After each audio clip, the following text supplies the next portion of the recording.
everybody, Frost here. We're going on a little nature walk today. So, the first stop of our nature walk is the hawthorn tree.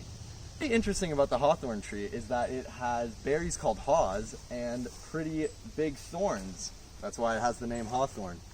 There's an endangered bird called the loggerhead shrike. What it does is it's a carnivorous bird, and it catches little field mice and other animals and actually sticks them on the thorns here as a snack for later. Our first stop inside the forest is right here beside this wild raspberry bush.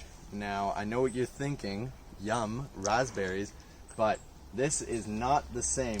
But it does make a beautiful purple flower. So, here's a little grove that you'll find on our Country Fun Trail that's full of cedar trees. Now, all along the trail, we are getting eaten by mosquitoes.